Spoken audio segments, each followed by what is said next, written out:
you very much for joining us today. Thank you for having me. Yes. I first time I saw you on YouTube. You are the making the speech at the commencement ceremony of the Columbia University. Oh, yeah. So I Thank you. felt so proud because having a same Korean background, Yeah. I thought it's who is that? The Bill Gates, Steve Jobs, and Conan, those kind of guys who do the usually do the commencement Mhm. ceremony speech, right? Yeah. So Yeah. I felt so proud of you. Thank you. Yeah. Thank you. So I found your background very interesting. I usually on the CEO Roundtable podcast, I interviewing the founder and CEO of a startup and then the fast growing the SME. Hmm. So I always asking I was asking the boring question. Yeah. Since you're having an interesting background, I'm looking forward to having some interesting conversation today. Okay. But my first question, how did you come up with an idea of becoming chef, leaving the Wall Street? I just didn't love what I was doing in finance, Mm-hmm. and I didn't have a passion for it. I was learning a lot. I was, making a lot of money, but I didn't actually love with a passion what I was doing every day. And I had the I same issue, but I stayed there the 30 years. yeah. Yeah. So Everybody had the same issue.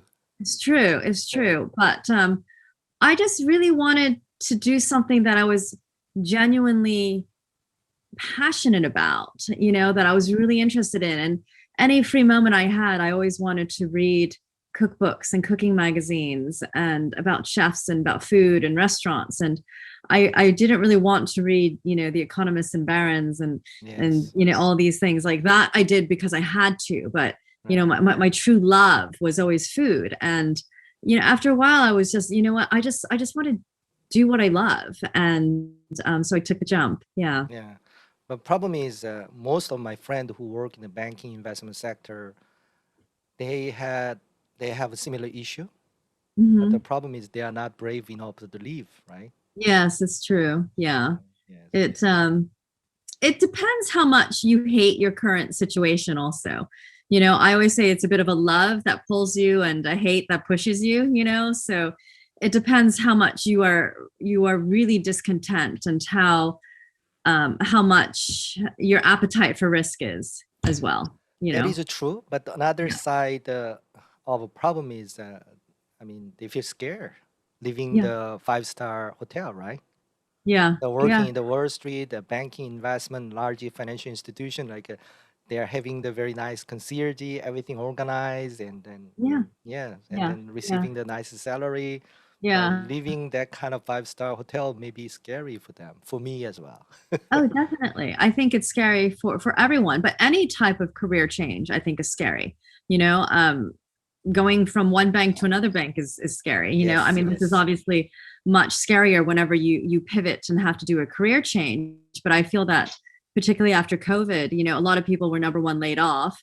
A lot of people actually had the time to self-reflect and decide, are they actually happy? Is this what they want to do with their life? Mm, Is this what I'm doing, both personally and professionally, actually fulfilling me and making me happy? So I think we're going to see many more people, kind of reevaluate their situation and pivot or change careers or actually figure out what they want to do or be when they grow up. Yeah. yes, yes. Please tell us a little bit about your journey. I understand you left Wall Street and then work at the restaurant Golden Lamji and Iron Chef UK, US, and now you are operating Soul Bar. So can you tell us a little Yes. bit about your journey? Yes. So I had a very serendipitous route into the culinary world. I started out in engineering school. I was the product of tiger parenting. I like to say, a very typical Korean immigrant upbringing, and told to study academics was very important all my entire life. I only knew the sciences because my father was a physician and my mom was a chemist, and so it was just science. So I ended up going to engineering school. Got to engineering school, realized that I wasn't smart enough to be an engineer, and so then I went into finance, and then spent about 5 years selling and trading fixed income derivatives for Morgan Stanley, and then had a bit of an epiphany. I was like, this is not what I want to do with my life. This is not something that I absolutely love and have a passion for. And so then I took the plunge. I quit and enrolled in cooking school in New York at the French Culinary Institute, and the rest is history. Yeah, shows later, my own show, Iron Chef, 2 cookbooks. Yes. I'm on my 5th restaurant now, and right now I'm just doing fast casual concepts. So I have opened up 2 venues of Soulbird, which specializes in Korean fried chicken, but we also have Yangnyeom chicken. barbecue chicken. Yangnyeom chicken? Is it Yangnyeom Yangnyeom chicken? chicken? Yes, it is. Yeah. So we have, but it's also very international. So not only do we have, like the Korean sauces, but we also have, blue cheese sauce and barbecue sauce. So we have lots of international dipping sauces as well. The core and the flavors are Korean, but it has to appeal to a wider and greater audience as well. Got you. Yeah. So people may have questions. I mean, when they know your background, your challenges, you have tried all the way. I mean, what was the culture shock between the Wall Street and then the kitchen, right? I can imagine it. Yeah. Can you tell us a little bit about your culture shock or transition? Yeah. I sent you that article that I wrote for the Wall Street Journal, which kind of I felt really summed up in so many words of the many similarities, but then a lot of the ironies as well. Working in an establishment where most people can't afford to eat in. You're on minimum wage at best when you are in kitchens, particularly at the bottom of the ladder. The pressure is high in both places, but my pressure scale coming off the trading floor was already up here because when you are lining up trades and hedges and unwinding billion-dollar foreign exchanges, I mean, that's pressure, and that can, you're losing millions as the market moves in the wrong or different directions. Whereas in restaurants, you're just making cake, at the end of the day, figuratively. So the repercussions of somebody getting their meal late or something, everything's kind of fixable. You know what I mean? Right. Like send out an extra glass of champagne, send out an extra starter, send out something and make the guests leave happy. You can kind of fix things in the dining room. The repercussions don't spiral out of control, and you can't collapse the economy or an entire bank or etc. Where that's, as just a few rogue traders who go unchecked, and when risk involved goes unchecked, you can literally bankrupt an entire investment bank or sector. So it's very different, but pressure is somewhat the same. I think that the one thing that's very different in kitchens is they're much more militaristic. So it's like the military. That's what I thought. You don't speak back, you just do as you're told, because it's just production. There's no room for creativity, and you're not there to think. You're there to make the same thing every day and to follow orders. Whereas when you're on the trading floor, you're actually hired for your mind, even if it's your boss and he says, do this, I'll say, why? I don't agree with you. You know what I mean? And maybe not so much in Asia, where people are just used to do what they're told all the time. But in America, like my boss would say, okay, I'd like you to do this, this, and this. I'm like, well, I don't necessarily agree with X, Y, and Z, but blah, blah. And we would have a conversation, like walk me through it, Yep. And I'd give my ideas, exactly why, my thoughts, and that's what I want from my chefs too, and it's a different way of thinking, like I want to know what people think. Like my best dishes, when I've developed them, have come from many different minds put together. And a lot of times when I get chefs directly from Korea, they have trouble with this, because they're not used to being asked for their opinion when they're so young, and so I'll ask them. It's very true. No, I see this and I deal with this. Yeah. Like, what do you think of this? Like, what do you like about it? And what don't you like about it? And they don't know how to answer. And, they come to me technically flawless, and they're on time, they work very hard. But when it comes to forming an opinion, this is something that I need to coax out of them and train. Yeah. Yes. Yeah. Actually, I know the one young lady from culinary school you graduate from. I Mm, mean, that is a younger sister of my friend. She yeah. graduated from that school and they're working in the London now, one of the Oh, Michelin star restaurant. I yeah. heard a little bit from her, and then what I felt, oh, this is very different from the Western world that I understood. Looks like what do you call Kung Fu Panda, Shifu disciple relationship. Yeah. That's what I felt. Yeah. Yeah, Yeah. It's particularly in Michelin starred kitchens, right. there's no creativity, only at the top. And the top people are just doing all the creative, maybe one or Yes, two people, three, yes, sous chef, head chef, and executive chef, and everybody else just executes. And you make the yes. same thing over and over again.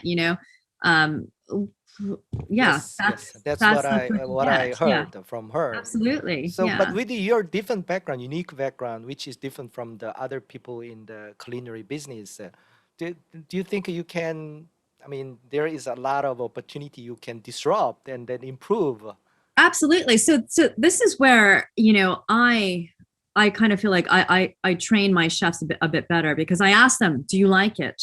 Right, Do you think it's because I'm Korean, my number right, one question is this too spicy? Because right, like I love spicy, right, but right, like white people don't exactly. So I'm always like right. feeding it to like my Caucasian workers or whatever. I'm like, is this too spicy? Do you think this Yes, whatever yeah, to see? Because my job is not to make food that I love. My job is to make food that everyone loves, yes, because I have a very specific palate. And when I like, the next person might not love, so I'm trying to create yes, something that is universally liked. And if it's too spicy or, too whatever, it's not going to sell. Yeah. right. I saw you the cover of the TV program. You were Mm. as a guest, right? And I found it very interesting, and I love you try to people. I mean, you try to lead people to try the food and Korean way, even Yeah. the somek, right? So Yeah. it's a food is a, I mean I really like it because the food is a culture, but everybody has a resistance to the new culture, right?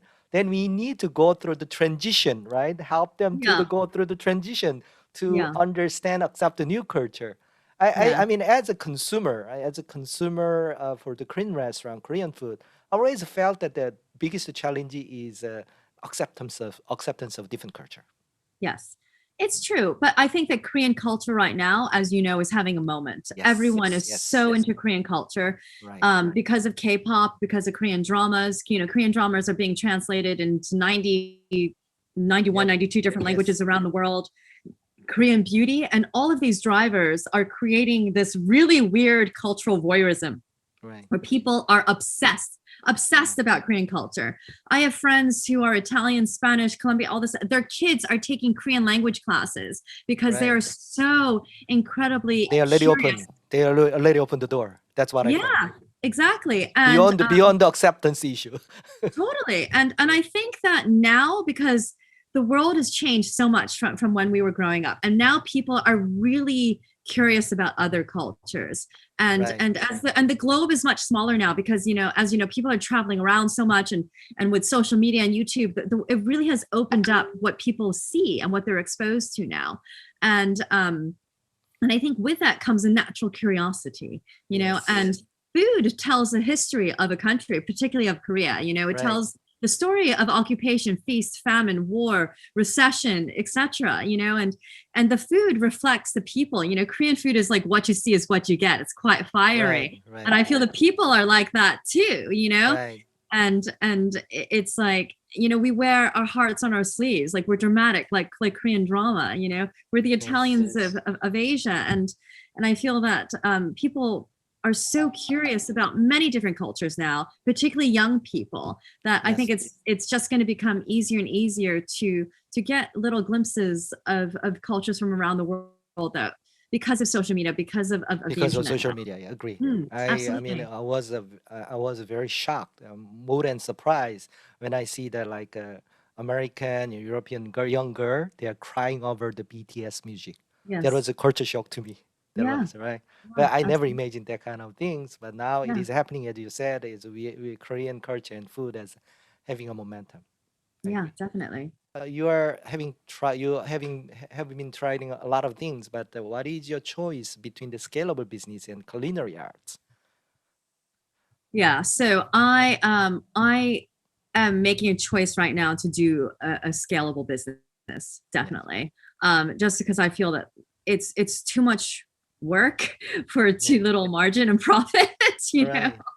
And I am doing this because I want to spread the flavors of Korea around the world. I am not an ego driven type chef, you know, where I want to get Michelin stars and all this stuff. Like I'm not doing that. Like I want to spread Korean culture and Korean flavors around the world. And even if it's just one ingredient like gochujang or Korean fried chicken or something like this is my goal for the globalization of Korean food. Yes, Yeah. yes. And plus I'm doing all this other like culinary arts and things with books and development, and I do enough pop-ups etc to kind of do that on top of it anyway. Right, Yeah. right. Yeah, I saw that. Yeah, a lot of. I mean, simple business like a sushi box and kimbap or bunshik. That's a more scale of business Yeah, than absolutely. Michelin star restaurant. So, but Absolutely. everybody has a different choice. They have a right to Yeah. choose different things. If they want to one or two the Michelin star restaurant, that's Yeah. their own choice. Staying Absolutely. at the Yeah. artistic world. But Yeah. from the business point of view, is it should be very simple, scalable cookie cutting business, right? Absolutely. Yeah. I know that you are wearing a lot of hats now. So what job do you Yeah. love most? I would say I love writing books the Right. most. Yes. Yeah. Yeah. That's the most fun. I really like that. Yeah. What are your most favorite three Korean dishes? Sundubu jjigae by Sundubu jjigae. far. I love I like sundubu. it too. I love it I too. love it. I love sundubu. I Sundubu know is the my so favorite. in fact I know the so many I mean foreign non-Korean friend they are fascinated by the sundubu jjigae. I I know love the it. couple of I mean foreign guy who work in Korea as expat. I know the couple of guy who have a sundubu jjigae every lunch. Oh, it's so good. I love, It's and so it's good. healthy. It's so good for you 해물 too. 순두부, seafood 순두부, Yes. right? Seafood Yes. 순두부. Yeah. Or like kimchi sundubu. Hamel kimchi sundubu. Yeah. Yeah, that's the best. Yeah. 아주 I saw, 맛있게. Yeah. yeah, I saw the evidence. Foreigner love that actually. Maybe Yeah. it's Yeah. if they improve the revise the way to present a little bit. Maybe it might be a very easy to scale business. Yeah. I mean, I have it on the cover of my book, Mm, the Hamel sundubu. I'm trying to think if it's this yeah. one. I don't know. It's my favorite dish, so I put it. Oh, it's not on this one.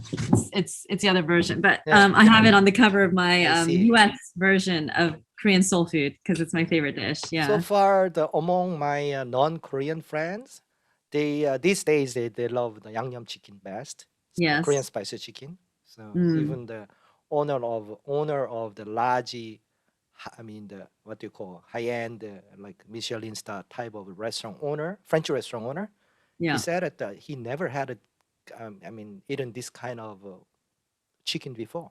This is Yeah. amazing test. He told me that. Yeah.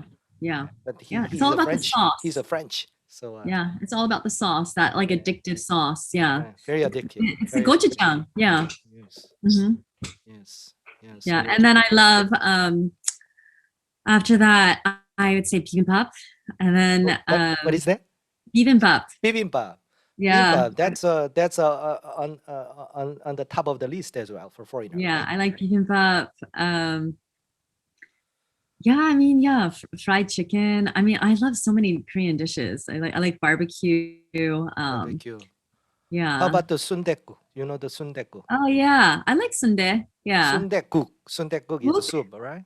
Yeah, I That know. I like they put sundae. together I a lot don't of really different like. part of the pig, different part of the Yeah, pig, I right? haven't really had sundae cooked too Right. much, but I like sundae. Right. I like all the chun too. I John, love yes, chun. Yeah. that is a very Hmm. very good one too. Hmm. Interestingly, among the Korean who live outside Korea, I mean, stay away from Korea for many years, Yeah. so sundae-gukbap is on the top of the list, Yeah. including myself. My gosh. Wow. I missed two things. In fact, when I was a Korean, I never tried the sundae-gukbap, but I mean, Hmm. I don't. That's a very strange, interesting, right? Yeah. But Yeah. now, if I mention two menu, one is a sundae-gukbap that is considered a very cheap food, right? Quick food. Yeah. And then second Mm. is Korean style the hue. like sashimi Oh and yeah, sashimi, I like because fish. it's not the sashimi and raw fishy only. Yeah, They serve a it's the lot of things, chojang. It's the right? chojang Chojang, that we. and then they Oh serve a lot of things, right? So yeah, I keep that memory, right? It's yeah, a lot of things for me, and then very yeah. tasty, interesting food, right? Mm, Different from the Japanese sashimi. Yeah. definitely. Yes. Agree. So, what is next step on top of your mind? You have done a lot of things. Do you have Yeah, I mean, I like. another big plan? I mean, I would love to, obviously start franchising Soulbird. So that's on the list.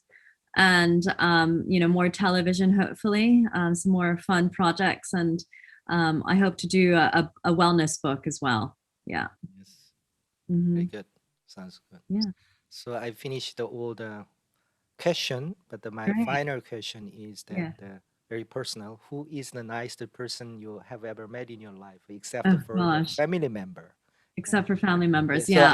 I'm Yeah. relieving your obligation to talk about your family. Yeah. I mean, I would say, Drew Nearpront, who is the owner, founders of the Nobu restaurant group, and also, No, but he's Japanese like, restaurant. yes, Okay. Nobu, yeah. And obviously he's like a legend in New York because he Tribeca Grill, Chanterelle, Batard. I mean, he's had so many restaurants, right, in the Tribeca area and outside. And I met him once, and he was so incredibly nice, especially for being a legend. And now he's become a dear friend and mentor. And I go to him for advice all the time. And he's mega busy, but just is so incredibly generous with his time and words of wisdom. And I would have to also say that Daniel Boulud as well. Again, somebody who is a legend in his own right. He's more of a chef versus Drew is a restaurateur. But Daniel is international empire, and yet so incredibly humble and so down to earth and nice and kind, and again generous with his time and his soul and his spirit. And I don't know him well, but every time I meet up with him or I come across him, he's so incredibly genuine and Mm, sincere. It's striking and memorable. Yeah. yes. These days, when we are getting older and older, it's very difficult to meet with that kind of people in our life. Yes, yes, especially when they're at the top of their game. Sure, sure. And really, I mean, like icons in the industry. I It's agree. so rare for them to be so incredibly humble and graceful at the same time. Yeah. I agree. Yeah. Okay, I finished all the questions. So thank you so Thank much. Thank you, you. time, and Thank you so because much. your life journey, it is my honor to have you on my show. Oh, thank you. So I hope to meet you in person one day. Yes, yes. Yes. Do you have a Perfect. plan to come to Hong Kong someday? Travel to Hong Kong? Not until COVID is over and this Right, damn right. quarantine that you guys have, which is quite draconian. Lunch at the Korean chicken restaurant in Hong Kong. Actually, they are making huge success here. It is a huge phenomenon in Hong Kong now. Yeah. Amazing. I hope to be like that. Yeah. Okay. Great. Well, thank you so much for your Thank you. time. Thank you so Thank you. much. Thank you. Thank Yeah. you. Thank you. Thank you so much. Bye bye. Thank you. Take care. Okay, bye Thanks. bye.